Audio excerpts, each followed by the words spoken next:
जब से संसद की कार्रवाई शुरू हुई है तभी से किसी न किसी मुद्दे पर जमकर बवाल देखने को मिल रहा है। पहले वोटर लिस्ट, फिर नई शिक्षा नीति और अब टी शर्ट पहनने पर विवाद हुआ है। सदन में तो कुछ नारे लिखी हुई टी शर्ट पहनने पर इतना बवाल हो गया कि संसद की कार्रवाई भी स्थगित करनी पड़ गई। अब इसी को लेकर अब देश में जमकर सियासत हो रही है। ऐसे में कई सवाल भी उठते हैं, क्या सांसद सदन में टी शर्ट नहीं पहन सकते? क्या सदन में टी शर्ट पहनने को लेकर कुछ नियम हैं? बातों को ना घुमाते हुए आइए आपको पूरा मामला बताते हैं। दरअसल संसद में सदन की कार्रवाई में डीएम के सांसद टी शर्ट पहनकर पहुंचे थे, जिस पर लिखा था कि निष्पक्ष परिसीमन तमिलनाडु लड़ेगा, तमिलनाडु जीतेगा। इसी को लेकर संसद के दोनों सदनों में टी शर्ट को लेकर भारी बवाल देखने को मिला। आलम ये रहा कि राज्यसभा में तो कोई विशेष काम नहीं हुआ और संसद दिन भर के लिए स्थगित कर दी गई। लोकसभा में भी कुछ ऐसा ही माहौल रहा। कांग्रेस सांसद मणिकम टैगोर ने संसद की कार्रवाई पर सवाल उठाए। उन्होंने कहा कि संसद में कोई नियम नहीं है कि आप टी शर्ट नहीं पहन सकते। सरकार चाहती कि सदन की कार्रवाई आगे न चले।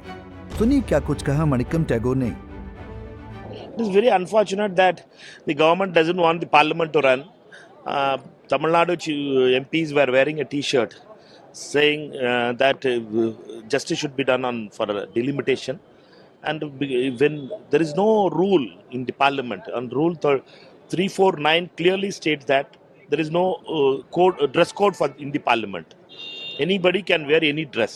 It can be T-shirt, it can be kurta, it can be shirt, it can be any kind of dress, jacket, or it can be whatever dress you wanted to wear it. There is no dress code in parliament. First time the parliament has been adjourned because somebody is wearing a dress, some T-shirt, which is unfortunate because there is no rule where these kind of rules comes into picture. We know that the government is afraid to discuss about the Punjab farmers issues, and therefore they are trying to adjourn the house without any functioning today. अब ऐसे में सवाल उठता है कि क्या वाकई सांसदों की ड्रेस कोड को लेकर कोई नियम है?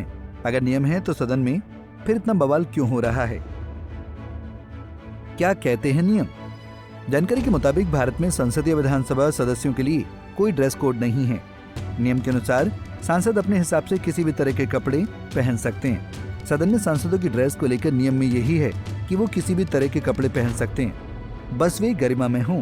लेकिन आपको ये समझना होगा कि जब भी सांसदों के कपड़ों पर सवाल उठता है या कोई एक्शन लिया जाता है तो वो कपड़ों की वजह से नहीं, बल्कि उन कपड़ों पर लिखे किसी स्लोगन या किसी नारे की वजह से होता है। ऐसा कई बार हुआ है जब सांसद नारे लिखी हुई टी शर्ट को पहनकर विधानसभा पहुंचे और बवाल हुआ। इसी को लेकर लोकसभा में भी ऐसा ही कुछ घटा। जानकारी के मुताबिक लोकसभा की कार्रवाई शुरू होने पर बिरला ने विपक्षी सांसदों से कहा कि सदन मर्यादा और गरिमा से चलता है। मैं कुछ दिनों से देख रहा हूं कि सदस्यगण सदन की गरिमा को भंग कर रहे हैं और सदन की नियम प्रक्रियाओं का पालन नहीं कर रहे हैं। उन्होंने आगे कहा कि नियम संख्या 349 सभी को पढ़ना चाहिए।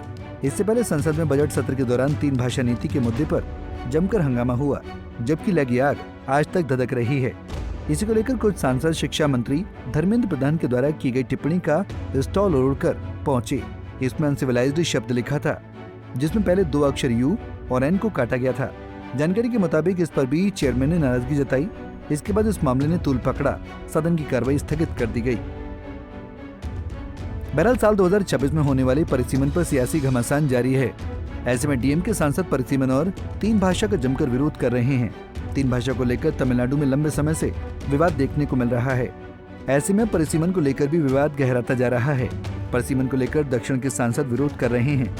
इसे लेकर उनका कहना है कि जनसंख्या के आधार पर लोकसभा सीटों के परिसीमन से उनका सियासी नुकसान है, जबकि उत्तरी राज्यों को इससे बड़ा राजनीतिक फायदा होगा। डीएम के सहित दक्षिण राज्यों के सांसदों ने सदन में परिसीमन का मुद्दा उठाया, जिसको कांग्रेस सांसदों ने भी खुलकर समर्थन किया। दक्षिण के सांसदों की दलील है कि जनगणना के बाद अगर लोकसभा की 543 सीटें ही दोबारा राज्यों के बीच बांटी जाती हैं तो तमिलनाडु और दक्षिण भारत के साथ अन्याय होगा। परिसीमन को लेकर दक्षिण की कई पार्टी एक साथ हैं। ऐसे में तमिलनाडु के मुख्यमंत्री स्टालिन ने 22 मार्च को चेन्नई में एक बड़ी बैठक बुलाई है। अब इस मामले में संसद में क्या कदम उठाए जाते हैं ये तो समय बताएगा, लेकिन इन सभी बातों में एक बात तो तय है कि इसे लेकर आगे खूब हंगामा होगा। Bureau report, Punjab Kesari TV.